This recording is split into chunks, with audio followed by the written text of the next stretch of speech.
All right, let me just bring some clarity here before we move forward. You have in Jewish tradition what is called the Oral Torah. That is a statement of truth, right? The Oral Torah. Where you're right, this plumber doctrine right here. You're absolutely right. But there is what is called an Oral Torah, right? But what they're doing is falsely attributing it to this text, because this text is not talking about an Oral Torah. So what Amian did here, he's taking a citation from the Babylonian Talmud, right, which records many of the Talmudic practices of Second Temple Judaism, where they listed many of these oral traditions, and they asked him in the Babylonian Talmud, how many Torahs? And the answer was, well, there are two. There's the Oral Torah.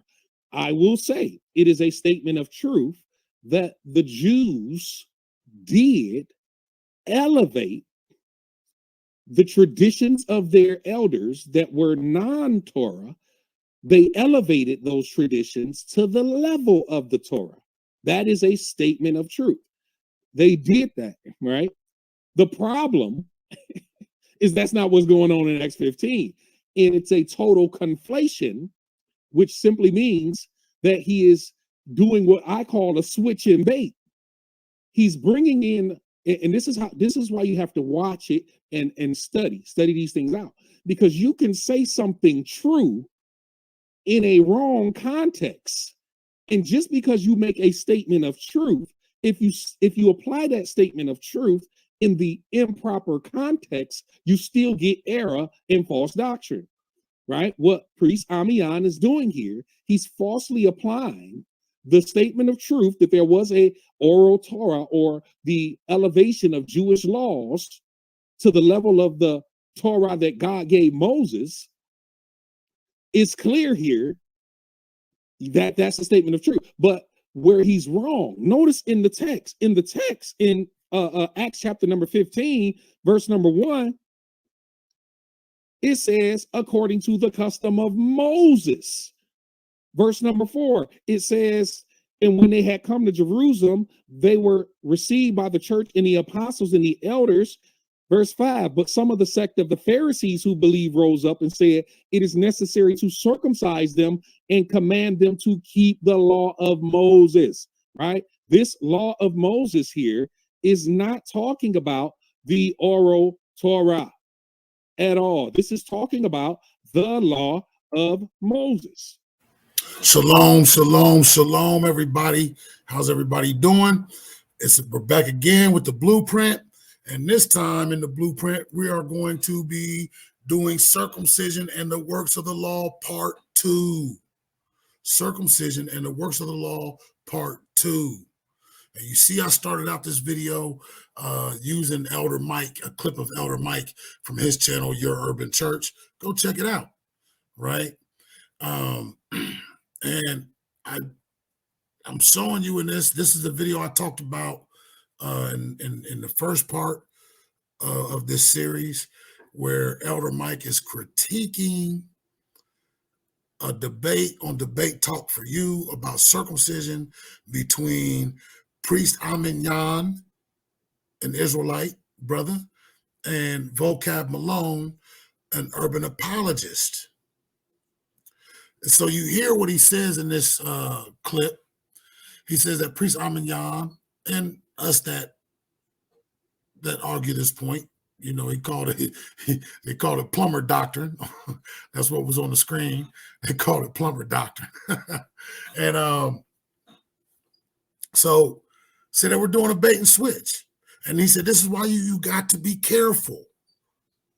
You got to be careful, to study this thing out. And so that's what we're here doing today. He said, you got to be careful. You got to study, right?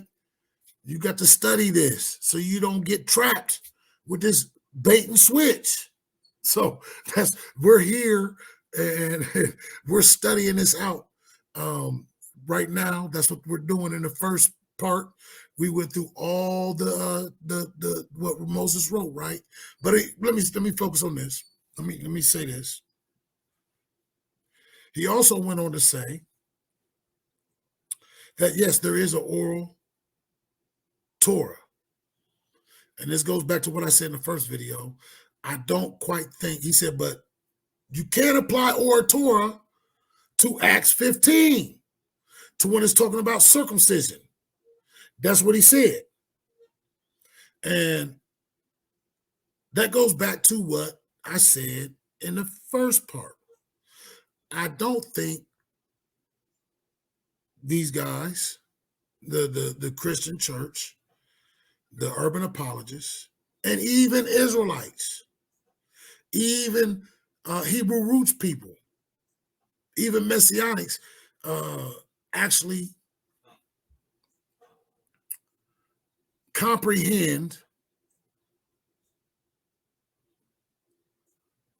the effects of the oral Torah or oral traditions, or the traditions of the elders, that the effects have in the New Testament writings and during New Testament times, right? And I want to say this too before I move forward, because some might ask, why do you know, because Elder Mike has been in a few videos that I've posted. I've used clips of Elder Mike, and some people might ask, why is it that you use Elder Mike as examples in your videos? Well, the reason why I use Elder Mike is because I respect Elder Mike. Elder Mike, among all the apologists, among all of the urban apologists, I respect him. He's not a hater, in my point of view. That he's not a hater. He's not the hater that you would find in Berean, on Berean TV. He's not the hater that you would find in Sister Cherry Love or Faithful to God. He's not the hater that you find in these other apologists. Now, I know Berean says he's not an apologist anymore, but he seems to sure be using his channel to do the apologetic work, the work of the urban apologist, right? So he's not the hater that you find in him. I think that he comes, his concern really isn't whether we're Israelites or not, like their concern is for some reason. But his concern is more with the doctrine. And he wants to defend the truth. And I believe he's doing this from a place of love for the truth, love for the Mashiach, love for the people that are listening to him. And he's very intelligent, and he articulates his position very well, right? Because he's been educated in their doctrine. And he is able to articulate it in a manner that is easily understood. And I find that he also can see the nuances within the text and within the opposition's position. And he is able to attack those nuances in our position very well. He's quick on his feet. You know, he's quick on his feet. You can't get too much past him because he is staunch. He is grounded. He is grounded in his doctrine, in what he believes is truth. And so out of all the urban apologists, he seems to me to be of the higher caliber, not only in knowledge, not only in understanding the position of the opposition, but also in articulating an argument. And now, having said all that, I believe he's in error. But I believe that the brother's coming in a place of love. I've dealt with him on different platforms, even his own platform. I've even dealt with him in private conversation over the phone. And I respect this brother. And he is everywhere defending the faith that he has, defending what he calls or what he considers to be the truth, right? And I respect him for that. And he does it not from a place of hatred, not from a place of pride either, I don't believe. I don't see that in him. So that's why I use Elder Mike, because he's the perfect one to use. Because I believe he's coming from a place of honesty. Even though he's in error, he's coming from a place of honesty and integrity. So, we looked at the video, what he said, and that's what I mean. The argument is in Acts 15. That's the central point of the argument. So let's read Acts 15:1. And certain men which came down from Judea taught the brethren and said, except ye be circumcised after the manner of Moses, ye cannot be saved. And so in one, we asked, what is the manner of Moses in regards to circumcision? Because they said that certain ones came down and said, except you be circumcised after the manner of Moses, you cannot be saved. So we asked, what is the manner of Moses in regards to circumcision? What did Moses prescribe? What did Moses say about it? And then we read in Genesis chapter 17, verse 12, and Leviticus 12:3, that Moses wrote, all male children born in your house must be circumcised on the 8th day after they're born. And in Genesis 17:12 and Exodus 12:44, we read, any males in your household bought with money, i.e., that is, bondmen, bondservants, or slaves must be circumcised. So any males in your house bought with money, the slaves, the bondservants, the bondmen, they must be circumcised. And then we read, any stranger that sojourns among you that wishes to keep Passover and be a native or a full citizen must be circumcised. We read that in Exodus 12:48. And that's the physical circumcision, and that's what Moses prescribed. This is the manner of Moses. This is what we found so far in the written Torah that Moses wrote concerning circumcision. And like I said in the last video, if there's others that I missed, please put it in the comment section below so we can take a look at that and maybe make another video in regards to it, because we don't want to miss anything, because we're trying to use a method here of comparing what the New Testament talks about circumcision and what Moses wrote about circumcision, because they're saying these Gentiles that are new to the faith must be circumcised after the manner of Moses to be saved, right? So those right there are the verses that speak on the physical circumcision. And we also read what Moses wrote concerning spiritual circumcision, or circumcision of the heart, in Deuteronomy 10:16. He wrote that we are to circumcise our own hearts.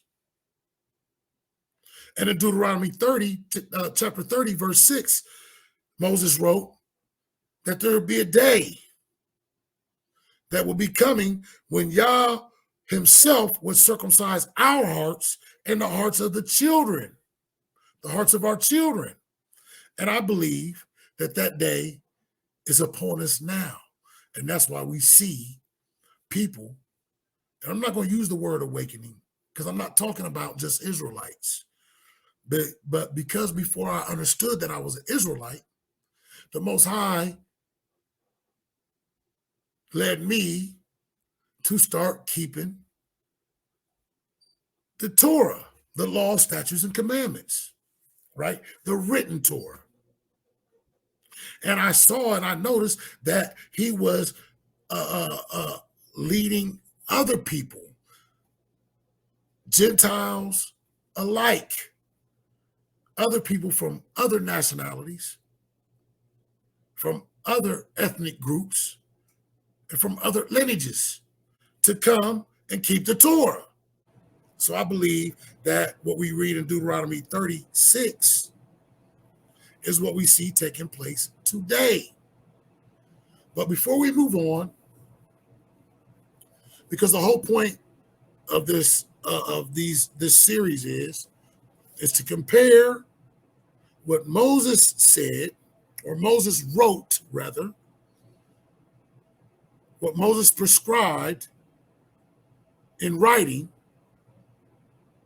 about circumcision to what was going on in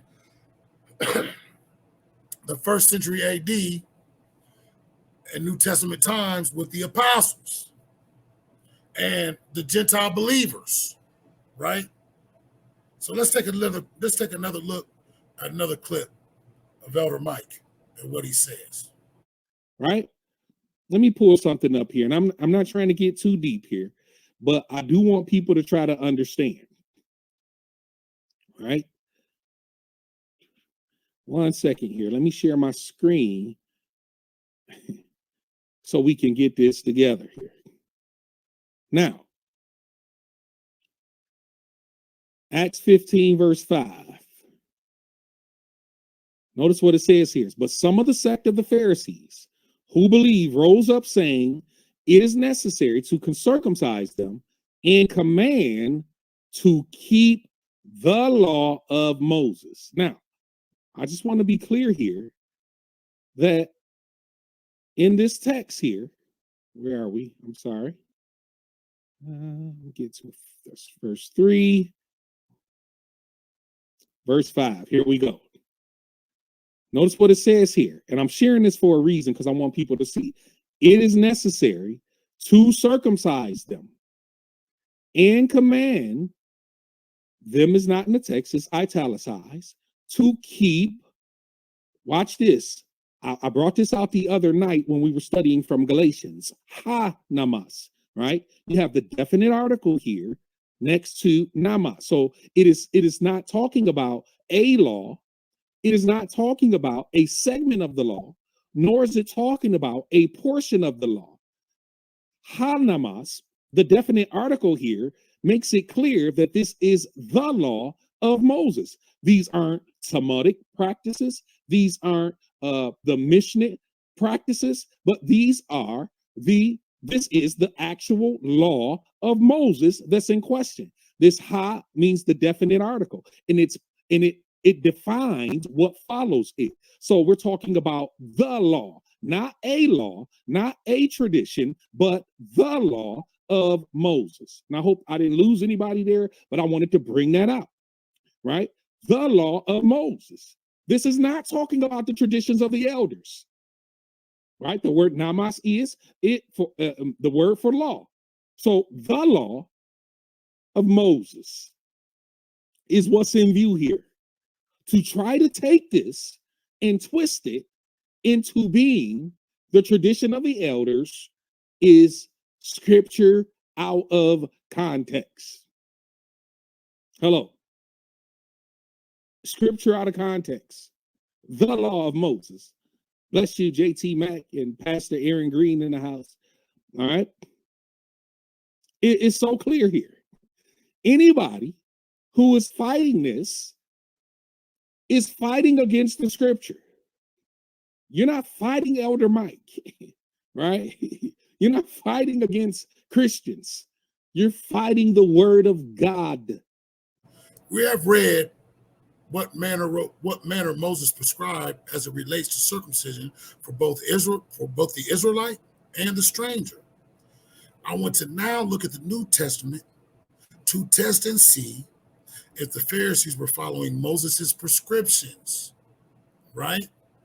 And you see where Elder Mike is focusing on, because this is the focus of the argument, Acts 15.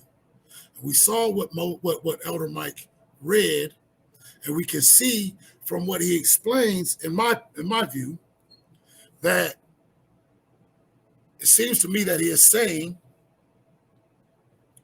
that circumcision is a part of the law of Moses, right? And he's saying that the law of Moses is not oral Torah, but rather it is written Torah. So he said circumcision, and basically what he's saying, circumcision, what they're talking about after the manner of Moses, has nothing to do with oral traditions. It has nothing to do with the traditions of the rabbis or the elders or the fathers, whatever you want to say, because all those terms are synonymous in the New Testament. It has nothing to do with oral Torah, Talmudic or Mishnaic practices, he says. Okay? So what we are trying to do in this series is we're trying to determine if that statement is true or not. Right? So we don't get caught up in the bait and switch. So we don't get caught up in plumber doctrine. So I wanted you to see what he said, because we're about to read the same exact thing, and we're about to discuss it. Acts 15, 1 through 5. This is what my Elder Mike read. And make sure you'll check out his channel. And make sure you check out Debate Talk for you too. There's a lot of good information there. Make sure you do that. But this is what Elder Mike read. Acts 15, 1 through 5. And certain men which came down from Judea taught the brethren and said, except ye be circumcised after the manner of Moses, ye cannot be saved. When therefore Paul and Barnabas had no small dissension and disputation with them, they determined that Paul and Barnabas and certain other of them should go up to Jerusalem unto the apostles and elders about this question. And being brought on their way by the church, they passed through Phoenicia and Samaria, declaring the conversion of the Gentiles, and they caused great joy unto all the brethren. And when they were come to Jerusalem, they were received of the church and the apostles and elders, and they declared all the things that Elohim had done with them. But there rose up certain of the sect of the Pharisees which believed, saying that it was needful to circumcise them and to command them to keep the law of Moses. Right? So Elder Mike read this, and he goes on to explain that, it is the law of Moses that is out there in the forefront. That's what he said, right? So we're going to deal with a couple of things here, because it says there rose up certain of the sect of the Pharisees which believed, saying that it was needful. We're going to deal with that word needful. That it was needful to circumcise them, and we're going to deal with that word "and" in this text. And me and Elder Mike have conversated, and we have talked about this on Berean's channel, on his channel, and privately on the phone about this word "and," because they said it was needful for them to circumcise them and to command them to keep the law of Moses. So let's deal with this word "and." It's Strong's G5037, te, right? Te. It's a conjunction, okay? And here's what the Greek English lexicon of the New Testament, based on Semitic domains, the Lao Nida, has to say about it. It says, it is a marker of a close relationship between coordinate non-sequential items. And so it is a marker of close relationship between coordinate. Coordinate here is what? It is two items that are on equal plane. They're coordinate. They're equal. But it says non-sequential items. In other words, it doesn't matter what sequence you put them in, which one comes first. That's what non-sequential means, right? I'm sorry, I know you people know what these mean, but we got to put it on the record because this YouTube video is a record. So we got to put this on the record in case somebody doesn't know. So we can break this thing down because we are trying to get a better understanding of what's going on in these verses in Acts. So that word "and" is a conjunction. We know what conjunctions do. Conjunction, junction, what's your function? So we know that conjunctions are used to connect statements, different statements, and they're used to connect ideas, right? So they said that it was needful to circumcise them and to command them to keep the law of Moses. That's a conjunction and is a marker of close relationship between coordinate, non-sequential items. So what are the items that are on the table here? The items are circumcision. And it says, and to command them to keep the law of Moses. So there's two coordinate, non-sequential items that are on the table of the council in Acts 15, the Jerusalem council in Acts 15. They're not the same thing. Circumcision and keeping the law of Moses are presented separately here. I just want you to see that. Okay? So it not only said that they were to do these two things, but we want to deal with the word needful. Because they said that it was needful to circumcise them and to command them to keep the law of Moses. It was needful. G 1163. What is that? Die. It is the Greek word die, right? And what does it say down here in our Greek English lexicon? It says to be something which should be done as the result of compulsion, whether internal as a matter of duty or external, law, custom, and circumstances, should, ought to have to do.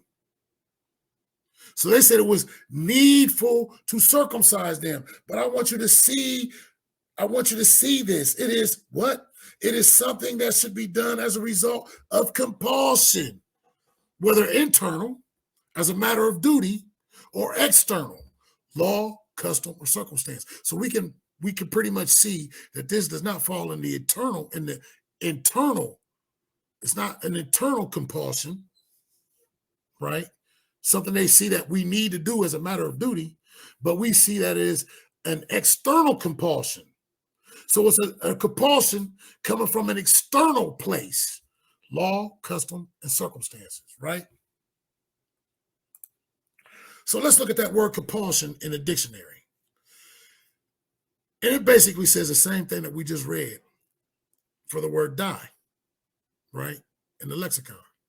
It says the action or state of forcing or being forced to do something, constraint. The payment was made under compulsion. Synonyms of this word are obligation, constraint, force, coercion, duress, pressure, pressurization, enforcement, oppression, intimidation, force majeure. Force majeure means, I forgot already. Sorry about that. I forgot because I looked this up the other night. And it's like with power. You know what I mean? It's force with power, right? It's powerful force, right? But I want you to see that's definition number one of compulsion that applies to what? Outside or external compulsion.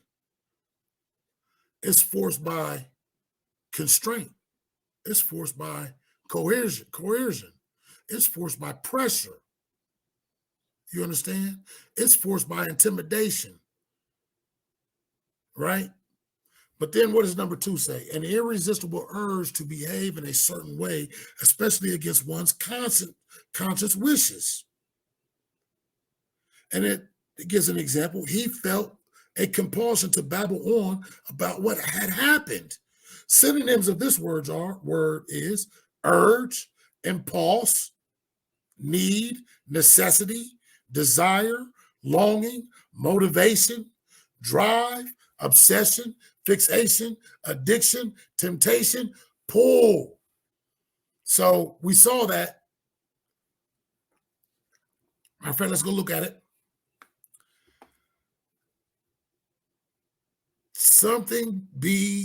To be something which should be done as a result of compulsion, whether internal, as a matter of duty, right? And what it say?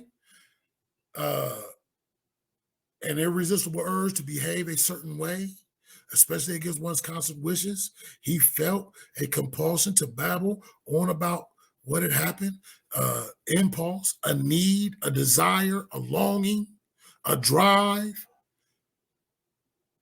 a pull, right? So that's that part of the definition. And then it says something which should be done as a result of compulsion. External, right? External, law, custom, circumstance, right? And that fits our first one here with this word compulsion, an action or state of forcing or being forced to do something. Constraint. The payment was made under compulsion, obligation, constraint, force, coercion, duress, pressure, right? So let's keep going. According to Moses' written prescription of circumcision, outside the 8th day old baby, who else was forced to be circumcised?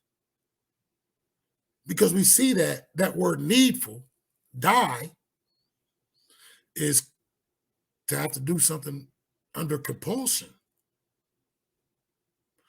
And we know that it's not coming from an internal compulsion, but from an external compulsion. This is what some of the sect of the Pharisees that believed said they must be circumcised after the manner of Moses, right? Some of the Pharisees, they said what? That it is needful to circumcise them and to command them to keep the law of Moses. So when we look at what we read already, what Moses wrote down, what his written prescriptions were, we see that an 8-day-old baby, male baby, must be circumcised, right? And of course, that is by force because he has no choice in the matter. He's not even old enough to make the choice. But who else did Moses say? Did Moses write? Must needs be circumcised, right? Who else? Bondmen, slaves. That's who else, right? And we read that where? In Exodus 17, 12 through 13. And he that is 8 days old shall be circumcised among you, every man child in your generations. He that is born in the house or bought with money of any stranger, which is not of thy seed. He that is born in thy house and he that is bought with thy money must needs be circumcised. So we see here, because we read all of these, and this is the only prescription for people to be forced to be circumcised. This is the only thing Moses wrote down of the people that have to be forced to be circumcised. So let's look at what they said. It is needful. That word needful, it means force. It means compulsion. And it's external compulsion by constraint, coercion, duress, or even pressure. Force. That's what it means. And the only ones that we see in the written Torah that are forced under compulsion or forced to be circumcised are babies, 8-day-old babies, and slaves, bondmen, right? Manservants. And we see it again. Not only do we see it there in Genesis 2 times, in Genesis 17, we see it in verse 12, we see it in verse 13, but we also see it here in Exodus 12, 43 through 45. And Yahweh said unto Moses and Aaron, this is the ordinance of the Passover. There shall no stranger eat thereof, but every man's servant. Every man's servant that is bought for money. When thou hast circumcised him, then he shall eat thereof. A foreigner and a hired servant shall not eat thereof. So we see that every man's servant that is bought for money. Isn't that what it said over here in Genesis 17? Bought with money of any stranger, which is not of thy seed. He that is bought with thy money, right? And so it says here, servant, age 5650. A bed, because I want to prove, because it doesn't specifically say slave in those other two scriptures, in Genesis 17, 12, and 13, and in Exodus 12, 30, 43 through 45. It says servant or bought with money, right? So we see that word servant there is a bed, age 5650. So we're just doing this for record, to be thorough in the argument, in the presentation. A bed. And it says down here, slave, bondservant, i.e., that is one who is owned by another for service until sold to another or worked his way out of slavery. So this is a slave. Only slaves are forced to be circumcised according to the manner of Moses that he wrote in the Torah. Only 8-day-old babies and slaves. A bed. This is the point. Let's keep going. So look at Galatians Chapter 2, and I want you to see that after the manner of Moses, they're trying to do something different than what Moses wrote. Because them Gentiles, they're not slaves. No Israelite bought them with their money. So I want it to be very clear to you what I'm presenting. They're not slaves. No Gentile bought them with their money. But it was needful.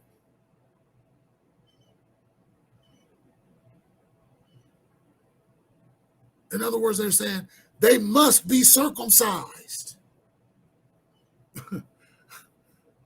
We have to circumcise them and command them to keep the law of Moses.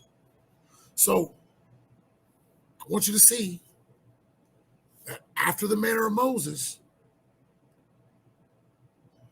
that they're speaking of is something different, right, than what we read that Moses wrote concerning circumcision. But anyway, Galatians 2, 1 through 4. Then 14 years after I went up again to Jerusalem. Now, Paul here is talking about this very same council, this very same time. Then 14 years after I went up again to Jerusalem with Barnabas and took Titus with me also. And I went up by revelation and communicated unto them that gospel which I preached among the Gentiles, but privately to them which were of reputation, lest by any means I should run or had run in vain. Right? But neither, listen, but neither Titus, who was with me, being a Greek, was compelled to be circumcised.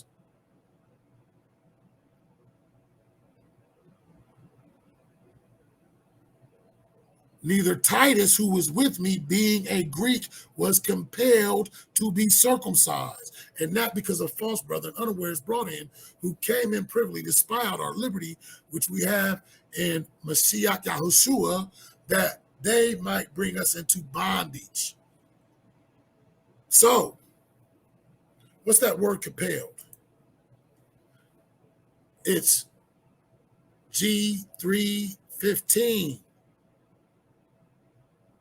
And not Godzo,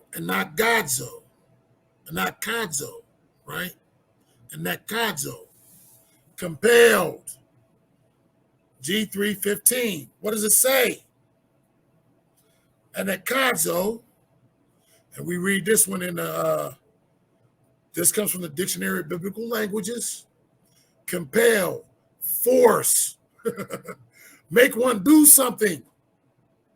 So he's saying they couldn't force Titus, they couldn't make him be circumcised. And then down here in the Greek English lexicon, the Launida, to compel someone to act in a particular manner, to compel, to force, to compel, to force. And then they go on and they use an example coming from Galatians 2:15.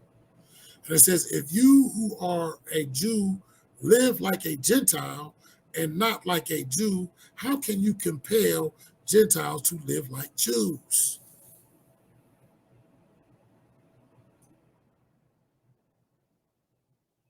Right? How can you compel Gentiles to live like Jews? And so how can you force these Gentiles? How can you make these Gentiles live like Jews? And that kadzo, right? And they give us another example in Acts 20:22. And now the Spirit compels me to go to Jerusalem. And this is Paul saying this again, that the Spirit is making him, the Spirit is forcing him to go to Jerusalem. The Spirit is making him to go to Jerusalem. So these are examples of how it's used. And then it says down here, in some instances, it may be translated as, or may be rendered as, to cause, to be necessary for. In other instances, as a simple causative seems to be the closest equivalent. For example, the last clause of Galatians 2:14 may be expressed this way. How can you make Gentiles live like Jews? In Acts 20:22, one may translate it as, and now the Spirit makes me go to Jerusalem. This is what he's saying. They couldn't make Titus. They couldn't make Titus to be circumcised.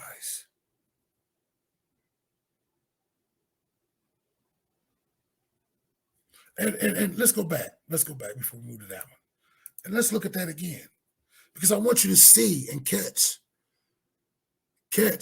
the connection. He says, neither Titus, who was with me, being a Greek, was compelled, was forced, was made to be circumcised. And then he says this, and that because of false brethren unawares brought in, who came in privily to spy out our liberty, which we have in Mashiach Yahushua. So these people, he is relating them spying out their liberty to coming in and trying to compel Titus, trying to make Titus, trying to force Titus to be circumcised. He said they came in privily to spy out our liberty, which we have in Yahushua HaMashiach, that they might bring us into bondage. Now let's think about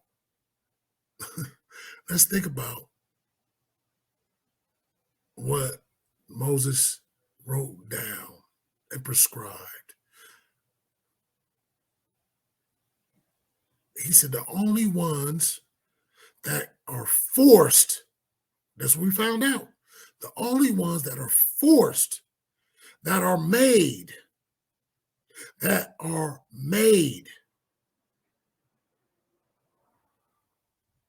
to be circumcised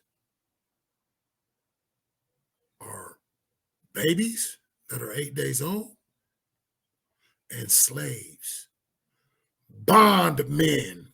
And Paul right here compares that to bringing them into bondage.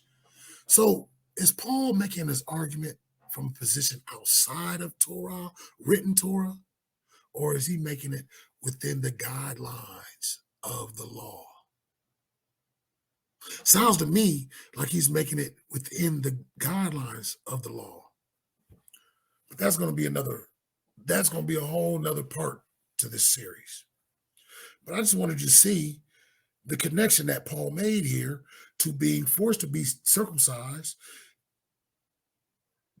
To them was bringing them into bondage, right? And the reason why, and this goes back to the whole oral law argument, the reason why he uses the word us there, because Paul is already circumcised. So circumcision, after the manner of Moses, according to the way they thought of it, we can see is part of the oral traditions. It's not part of what Moses wrote down. And so Paul's preaching against this thing. And so this is how they would bring him as well as Titus into bondage, because they would be bringing Paul back under the law, right? But what law? Because we see that this circumcision is not a part of the written law, or what we would call biblical law, that Moses prescribed or Moses wrote down. But we see that it is what they're trying to do to the Gentiles is outside of the realm of what Moses prescribed in writing for circumcision. So that obviously is oral law, oral tradition. And Paul is preaching against it. So if they are trying to compel Titus to be circumcised according to their oral traditions, because first of all, Titus is a grown man. He's not an 8-day-old child. And secondly, Titus is a free man. He's not bought with the money of any Israelite or Jew. And they are trying to tell him that he must be circumcised. This is their oral tradition. They are trying to bring him under the oral law, under Jewish law. They're trying to bring him under the law. And when you read that, because Elder Mike pointed this out in the video we shared too, right? Ho nomas, right? Didn't he bring that out? So he's letting you know that in some places where the definite article ho is not, right? Where it's not there, it might not be just talking about, it might not be talking necessarily about biblical law, but it could be talking about some other form of law. And in this case, it's talking about Jewish law. So when you read the phrases, we are not under the law, you need to go check and see if it says ho nomas, or if it just says we are not under namas, right? We are not under law. Or does it say we are not under the law? Right? And where it says the works of the law, it doesn't actually say works of the law. It actually says works of law. That definite article isn't there. And I'm glad Elder Mike pointed that out.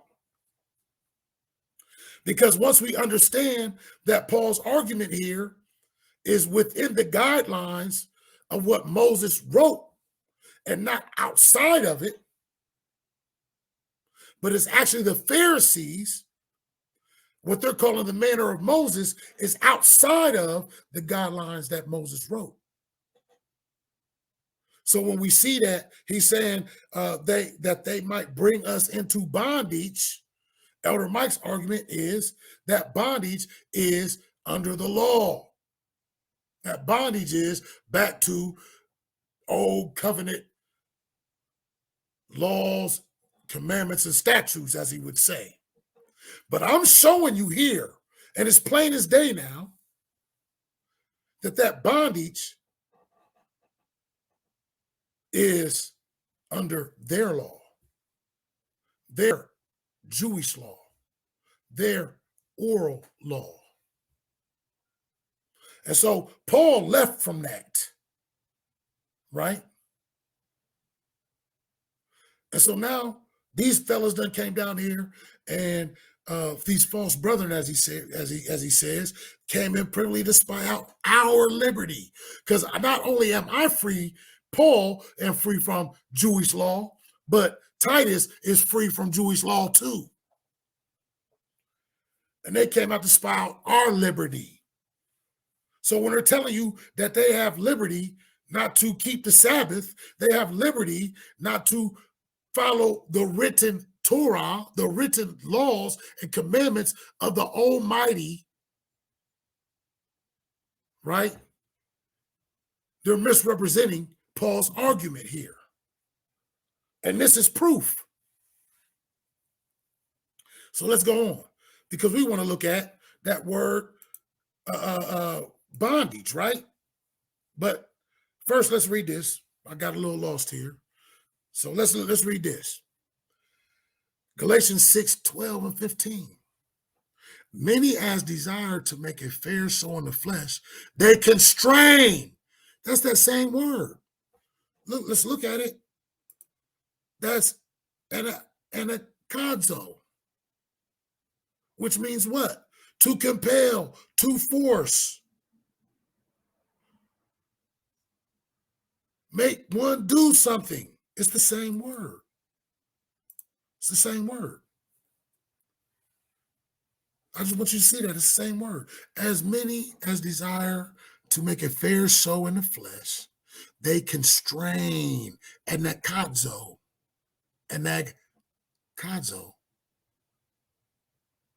They constrain you to be circumcised, only lest they should suffer persecution of the cross of Messiah. And then he says in verse 13, look what he says. For neither they themselves who are circumcised keep the law. And I bet you, I didn't put it in here, but I bet you that definite article is there. But anyway, for neither they themselves who are circumcised keep the law, but desire to have you circumcised, that they may glory in your flesh. I want you to look at this thing. And Paul he's using these words, glory in the flesh. He's using these words. They're intentional. But if you don't understand the argument, you don't see what he's saying. You don't understand how he's putting it. Because the works of the law are those things that we discovered in our series, Mahaseh HaTorah, works of the law. We discovered that the works of the law that Paul is talking about are the added things that the Jew must do to be considered holy or righteous in Judaism. Not in Torah, not in written Torah, not in biblical law, but in Judaism. Things like putting on the phylactery. Things like the tefillin. Things like being circumcised as a grown man. You understand? These are works that they put forth in Judaism. And then they say that you're righteous if you do them, that you're saved. These are works of what? They are works of the flesh. These are fleshly acts. They add nothing to you. And we're going to see in here. These Gentiles, these grown men being circumcised in their flesh will add nothing to them when it comes to keeping the written Torah. But I want you to see that he says they themselves that are trying to make you do this, they don't even keep the law. They don't even keep the written law. As a matter of fact, they have added to it. And they said that you got to be circumcised to be saved. And essentially, you are making yourself their bond servants. This is Paul's argument. And I think we're proving that fact. Does the prescriptions Moses laid out concerning circumcision say anything about making a Gentile that is not a slave become circumcised? We just read it. Does it?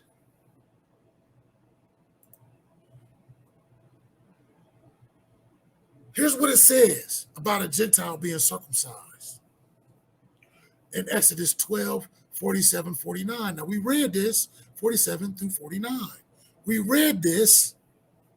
It says, all the congregation of Israel shall keep it. Talking about, because this is we read Exodus 12, we didn't read this, but we read Exodus 12, 43 through 45, talking about no stranger, no nekar, and no tosol, no hired servant either can come keep the Passover over, but the hired servant, the bond servant, the slave, after you're circumcised, and he shall come and keep it, right? So this is the rest. It says, and all the congregation of Israel shall keep it. Right? This is why we had to show in the first series. This is the reason why we showed we showed Ben Nekhar and we showed Tosah. This is why. Because we're talking about Gentiles getting circumcised. Verse 47. All the congregation of Israel shall keep it. And when a stranger shall sojourn with thee and will keep the Passover to Yahweh, let all his males be circumcised, and let him come near and keep it, and he shall be Ezrach, native in the land. For no circumcised person shall eat thereof. One law shall be to him that is Ezrach, native, and unto the stranger that sojourneth among you. I think I messed up and I put this slide in the wrong place. But anyway, we're going to work with this. So it says, when a stranger shall sojourn with thee and will keep the Passover, let all his males and him be circumcised. Let all his males be circumcised, and then let him come near and keep it. For no uncircumcised person shall eat thereof. Right? So it says, a stranger that sojourns among you, when he will keep, when he on it by his own will, wants to keep the Passover. So think about what they're doing here. They're trying to make free men get circumcised. But, and I asked this question to Vocab Malone, because I came in and I weighed in on the debate, and I came in and I asked him a few questions because I was trying to get him to see this. But I asked him, so could they do other things? Could the Gentiles do other things in the Torah if they were not circumcised? And he said, I said, could they keep a feast? I think specifically. He said, no, because you have to be circumcised to participate in the things that Israel participated in. You had to be circumcised to be a part of these customs. That's what he said, something like that. I can't remember. I should have put it in this video, but I didn't. Should put a clip in. But so our argument right now is that forcing these Gentiles to be circumcised is actually outside of Torah law or biblical law, written law, what Moses wrote, right? And he's telling you that there are people that are trying to get you to do that, they don't even keep the law. And so we want to find out, because the argument also is, because of this argument they had in Acts, they don't keep the law at all. They don't do it. But I'm telling you, by taking away the argument that circumcision is talking about biblical law in Acts 15, by taking away that argument, we also have to take away the argument that we can't use that as a means to say that they don't have to keep any of it. Right? Because we already saw that there was two things on the table. What did it say? Coordinate, non-sequential items, right? So we already see that there are coordinate, non-sequential items on the table. Items, not an item, but items on the table at the Jerusalem Council in Acts 15. Circumcision and keeping the law of Moses. right? So that's what I'm trying to do. I'm trying to take away that argument. So this tells us right here that if a man if he wants to keep the Passover, then he has to come through. But does he have to do anything else? Did the stranger have to be circumcised to participate in other festivals in the laws in Israel? So let's find out. Exodus 12:18 through 20. Now I want you to look at this one because he already said strangers can't keep the Passover. They can't partake in the Passover. They can't eat thereof. Right? Uncircumcised people. We just read that. But look what it says here. In the first month, on the 14th day of the month, at even, ye shall eat unleavened bread until the 21st day of the month at even. 7 days shall there be no leaven found in your houses. For whosoever eateth that which is leavened, even that soul shall be cut off from the congregation of Israel, whether he be a stranger or born in the land, whether he be a ger or Ezra, native. That's why we had to go through all of that in the first part so we could come here. Because we already talked after the man becomes circumcised and all the males in his house, right? And he keeps the Passover. He's what? He's Ezra. He's native. He's no longer holds the status of a foreigner or an alien or a stranger. Okay? So, and we see right here, we know that Passover, that you are to slay the Passover lamb, right? At evening on the 14th day, right? Now, the uncircumcised man can't partake in that. But he is commanded right here because this ger is not an Ezra. So he's not circumcised. This ger, it says it's going to be that soul shall be cut off from Israel if he does eat unleavened bread within those 7 days, whether he is a uncircumcised stranger or one born in the land. So you mean to tell me the stranger that's not circumcised can't partake in the Passover, but he is commanded here to keep unleavened bread and not to eat it for 7 days and expel it from his house? Yes, that's what I'm telling you. That's what I'm telling you. That's what I'm telling you. So that whole argument, let's keep going. Let's keep going. Let's look at some more. Because we need 2 or 3 witnesses. We're going to get a bunch of them here. Sorry this is long, but I hope it's catching your attention. I hope you're seeing what I'm trying to show you here. Leviticus 16:29 through 30. And this shall be a statute forever unto you, that in the 7th month, on the 10th day of the month, ye shall afflict your souls and do no work at all, whether it be one in your own country as rock native, or a stranger that sojourneth among you, uncircumcised, right?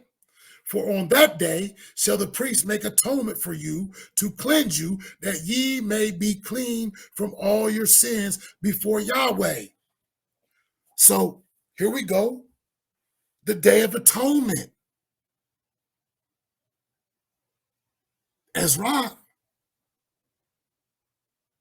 This is a statute forever, that you must afflict your souls. You must fast. This is the day of fasting and do no work at all, whether it be native, Ezra, or stranger, ger, that sojourn among you. So whether you circumcised or uncircumcised, you sojourn among Israel, if you're uncircumcised, you're to afflict your soul in the 7th month on the 10th day. And you're not to do any work at all at that time. And guess what? The priest is going to make atonement for you, the Jew and the Gentile. the Jew and the Gentile. The Jew and the Gentile. The circumcised and the uncircumcised. Isn't that what it says? Isn't that what it says right here? Numbers 19, 1 through 10. And Yahweh spake unto Moses and unto Aaron, saying, this is the ordinance of the law which Yahweh hath commanded, saying, speak unto the children of Israel, that they bring the red heifer without spot, wherein is no blemish, and upon which never came yoke, and ye shall give her unto Eleazar the priest, that he may bring her forth without the camp, and one shall slay her before his face, and Eleazar the priest shall take of her blood with his finger, and sprinkle of her blood directly before the tabernacle of the congregation 7 times, and one shall burn the heifer in his sight. Her skin and her flesh and her blood with her dung shall he burn. And the priest shall take cedar wood and hyssop and scarlet and cast it into the midst of the burning of the heifer. And then the priest shall wash his clothes, and he shall bathe his flesh in water, and afterwards he shall come into the camp, and the priest shall be unclean until even. And he that burneth her shall wash his clothes in water, and bathe his flesh in water, and shall be unclean until even. And the man, now listen, and the man is clean, the man is clean, and that man is clean, shall gather up the ashes, and a man that is clean, shall gather up the ashes of the heifer and lay them up without the camp and in a clean place, and there shall be kept for the congregation of Israel, for the congregation of the children of Israel, for a water of separation. It is the purification for sin. And he that gathered, because it said a man, and he that gathered the ashes of the heifer shall wash his clothes and be unclean until even, and it shall be unto the children of Israel and unto the stranger that sojourneth among them for a statute forever. So what is this telling us? That whether Jew or Gentile, circumcised or uncircumcised, in Israel, right? This is the statute forever. They partake in this whole thing of the red heifer. The uncircumcised man can go gather the ashes. So we can stop all the nonsense. We can stop all the nonsense. If Paul's argument concerning circumcision of the Gentiles is within the guidelines of the Torah, that means the rest of his arguments are as well. Everything he's saying is within the guidelines, within the boundaries of the written Torah. Right? What else? What else? Leviticus 17, 8 through 9.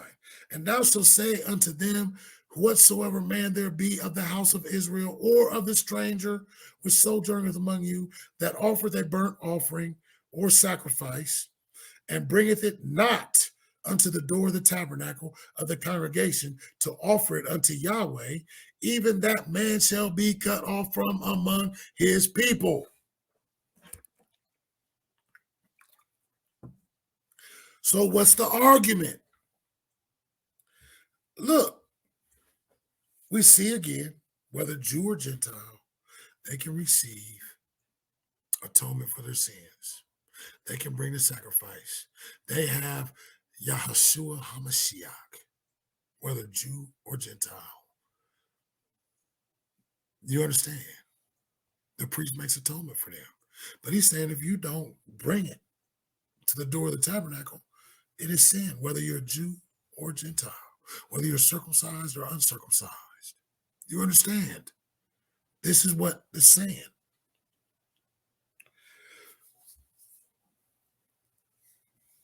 And if you don't, you're cut off among your people.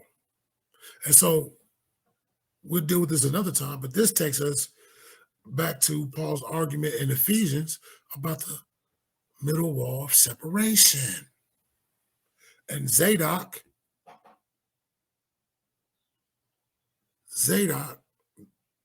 young Chimney, does an excellent job of bringing this out on his channel, the Bible Dojo. So go check that out.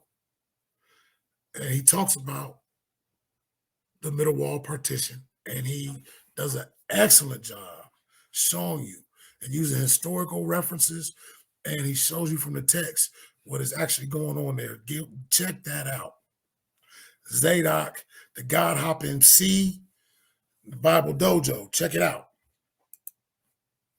Leviticus 17:10-12. And whatsoever man there be of the house of Israel or of the stranger that sojourneth among you that eateth any manner of blood, I will set my face against that soul that eateth blood and will cut him off from among his people. I'm going to skip on down to verse 12. Therefore, I said unto the children of Israel, no soul of you shall eat blood, neither shall any stranger that sojourneth among you eat blood. We're just showing you. We're showing you that they didn't need to be circumcised to do these things, to do all the rest of the law, of the written Torah.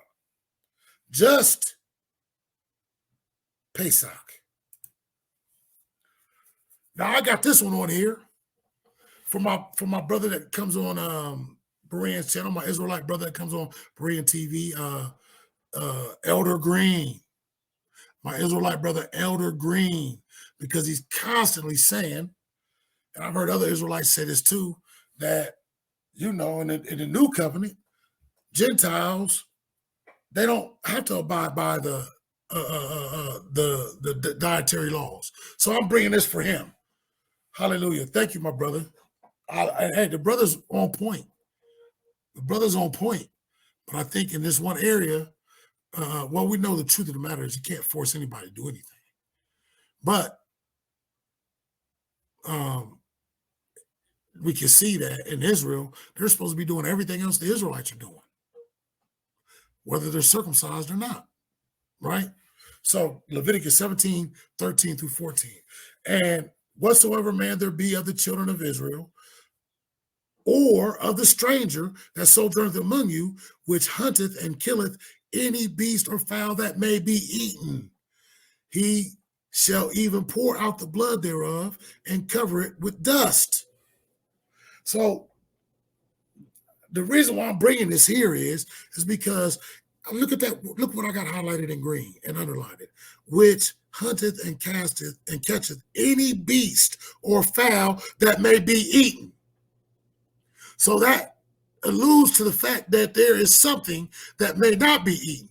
And we know that has outlined in Leviticus 11, I believe it is, in the dietary requirements for guess what? For Israel and those that sojourn among Israel, for both the circumcised and the uncircumcised.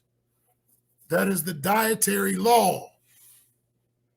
So he's saying if a stranger or an Israelite hunteth and catcheth any beast or fowl that may be eaten, any clean thing. So I want to bring that there because it alludes to the fact that there's something that may not be eaten, right? It alludes to that fact. So I wanted to just show that. And we already read this, I think.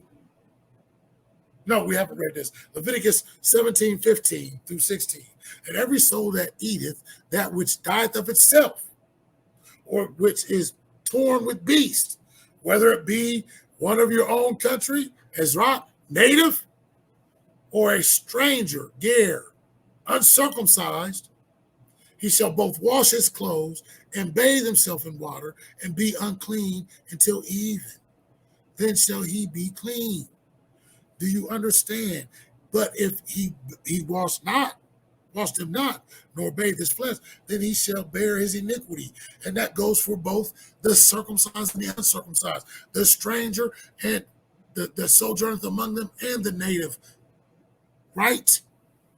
So we see here again, this kind of falls into the fact that we know that they were to abide by certain dietary laws. The circumcised and the uncircumcised, the Jew and the Gentile, the Israelite and the sojourner, the stranger that sojourns among them, the native and the stranger, right? Ezrach, Tasso, Tassa, right? Tassa, sorry. So we see that. We see it clear as day. Deuteronomy 5:17. But the seventh day is the Sabbath day unto Yahweh the Elohim. In it thou shalt not do any work, thou, nor thy son, nor thy daughter, nor thy manservant, nor thy maidservant, nor thine ox, nor thine ass, nor any of thy cattle, nor thy stranger that is within thy gates.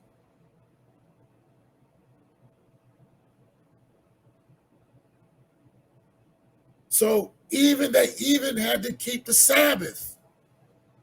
The uncircumcised. Hallelujah.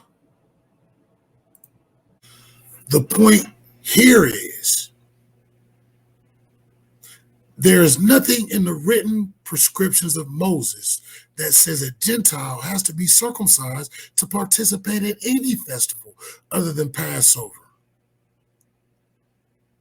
The manner of Moses spoken of in Acts 15 is not the same thing which Moses wrote down in the Torah that we read. It's not. And I think we're done a good job of proving that today. So we just read all of those commandments that those uncircumcised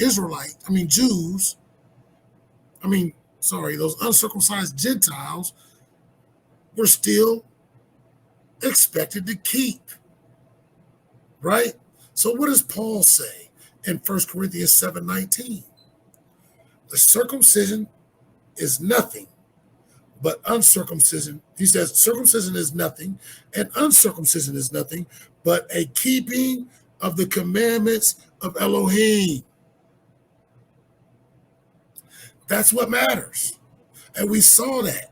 We saw that all those uncircumcised Gentiles still had to keep the commandments. They still kept the commandments. So when comparing what Moses actually wrote with the Pharisaic after the manner of Moses, what do we see? We see that the Pharisees wanted to force grown Gentile men, these grown believers, to be circumcised. But in Moses' writings, we only see babies and slaves being forced to be circumcised. We see the Pharisees saying the Gentiles could only be saved if they were circumcised. But in Moses' writings, the uncircumcised stranger that dwelt among them could partake in Israel's plan of salvation. And guess what? They're the same plan. Doesn't it say, doesn't Paul write that the gospel was preached to them just like it was preached to us? Isn't that whole thing a type, a shadow, a blueprint, if you will, of what was to come in Mashiach? Was it the Mashiach? Is it the Mashiach? The sacrifice for our sins that makes atonement for us? And didn't we see in Moses' writings that these uncircumcised Gentiles still had to do exactly like the Israelites do and bring their sacrifice to the door of the tabernacle for the high priest, which today is who? Yahushua HaMashiach, right?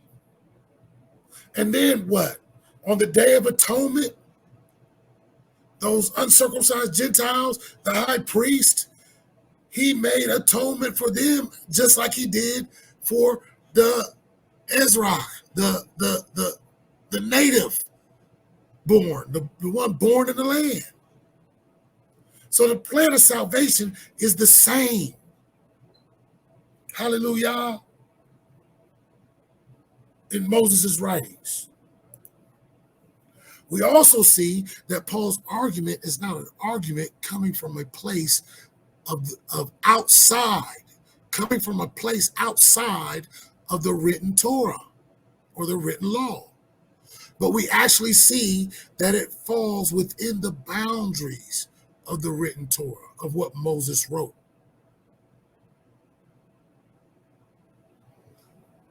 We see that Paul considers a Gentile getting circumcised after the Pharisaic manner of Moses as being in bondage. He makes himself a bondman or a slave, right? A debtor. And in conclusion, after the manner of Moses is an oral tradition of their type of Judaism. It's not biblical law. It's not written Torah. It's something other than biblical law. It's not biblical. And when a Gentile is circumcised after the manner of Moses, he makes himself a slave, a bondman, and a debtor to their Judaism. And so in the next part, in part 3, we are going to see what the Messiah, what HaMashiach himself has to say on this subject. And using this understanding that we've gained here today, understanding that what they were trying to do wasn't biblical law, it wasn't biblical, we're going to attempt to flesh out Paul's argument in the text and make his message a little more clear. And from there, after we do that, from there, by using this method that we've used here today, I will attempt to prove that we have wrongly viewed and misrepresented many of Paul's statements as well as his theology. So I want to thank you guys for listening, taking the time. I know it was long. I'm sorry, but it had to be because we had to go through this thing. And I want to show so much evidence that it can't be refuted. And I wanted to build my argument so it can't be refuted, so it can't be gainsaid. So I want to thank you for taking the time. Remember, go check out Debate Talk for You. There's a lot of information there when you hear these brothers debating. You can see all the angles and you can see the scriptures and you can get the information that might be beneficial to you in your walk. Go check out Elder Mike's channel, Your Urban Church. You understand? The brother got a good heart. I respect that brother. I commend that brother for the love that he has for Mashiach and for what he's attempting to do, even though he's in error. And I send this out to him in love. And I ask him in love to take the time to watch it and to actually consider the argument that I'm presenting today. Actually consider it. Instead of trying to build a wall up against it, brother, I'm asking you, Elder Mike, to actually really consider it and compare, just like I did, the Old Testament with the New Testament and what the manner of Moses is. And go check out Zadok, the God Hop MC's channel on YouTube too, and check out his teaching on the middle wall of partition. It is great.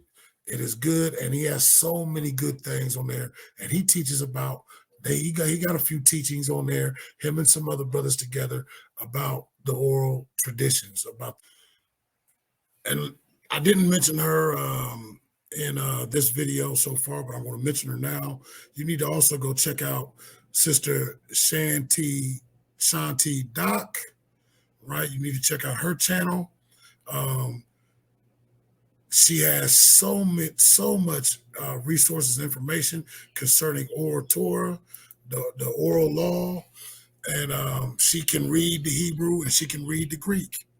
And so she's a wealth of information. And, I know I promised you guys in the last series, Works of the Law, that, I would have her on the channel and that we would go through some of these letters. Well, I talked to her, and we're going to do it sometime after Passover, and she will be a part of this series here. And hopefully she can bring some friends with her, and hopefully you guys can join for that. So you need to go check out her channel. She's really good. And I just want to say again, thank you. May the Most High bless you. May He keep you. May He cause His face to shine upon you. And may He give you shalom to you and your family. Shalom.